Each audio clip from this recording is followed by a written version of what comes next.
Alors, Cupa Pizarras, c'est une entreprise qui fabrique de l'ardoise naturelle. Nous sommes espagnols. Alors, il y a deux choses importantes à retenir de Cupa Pizarras, pour commencer. C'est deux dates.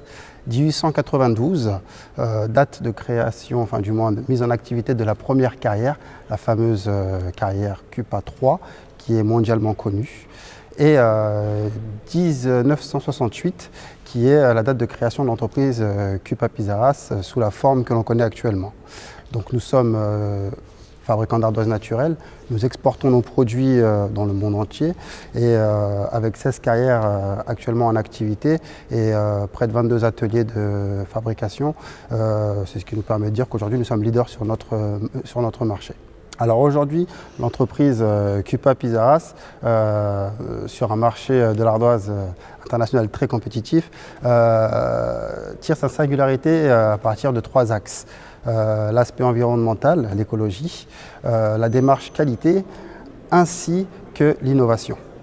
D'ailleurs, pour parler de démarche qualité, aujourd'hui Cupa Pizarras est précurseur sur la traçabilité de ses produits.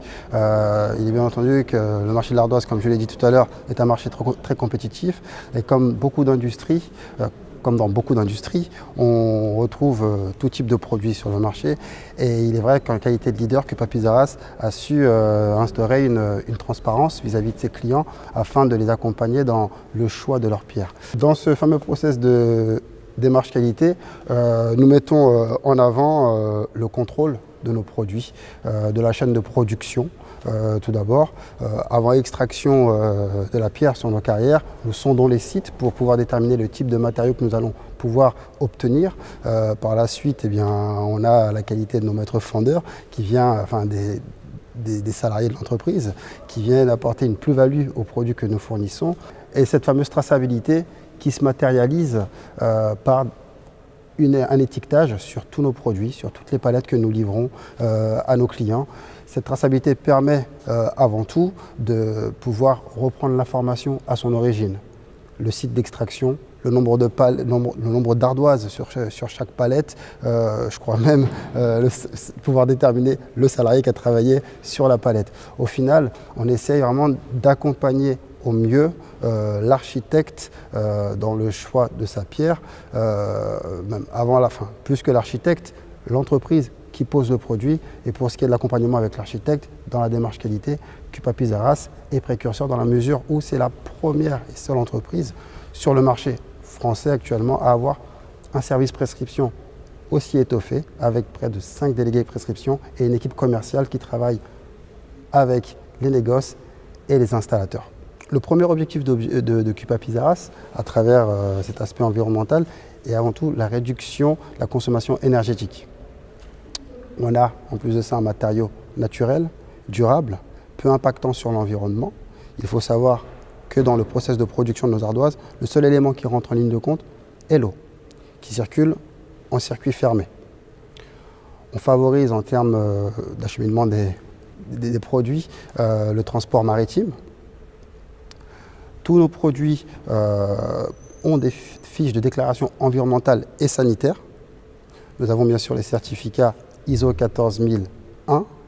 Aujourd'hui, chaque carrière de Cupa en fin d'exploitation bénéficie d'un programme de réhabilitation par le fait de réimplanter la faune et la flore de manière naturelle, on va dire. Aujourd'hui, j'aurais envie de dire que travailler l'ardoise naturelle, c'est avant tout une démarche éco-responsable. D'ailleurs, on a comme exemple Bordeaux Métropole qui a certains de ces quartiers qui font partie du patrimoine mondial de l'UNESCO, justement qui ont décidé d'intégrer l'ardoise comme un des matériaux pouvant être utilisés dans le cadre d'une réhabilitation sur des écoquartiers. Alors l'innovation, c'est avant tout, j'ai envie de dire, une part très importante dans l'ADN de Cupa Pizarras. Depuis sa création, Cupa Pizarras a toujours essayé de répondre aux attentes du client. Pour cela, il a fallu monter en compétences, s'adapter au marché mondial. Aujourd'hui, nous sommes en capacité de produire des ardoises de tout type. Nous passons de l'ardoise MH à l'ardoise traditionnelle fine, en répondant aussi à des demandes en termes de formats régionaux. Ça, c'est une première chose.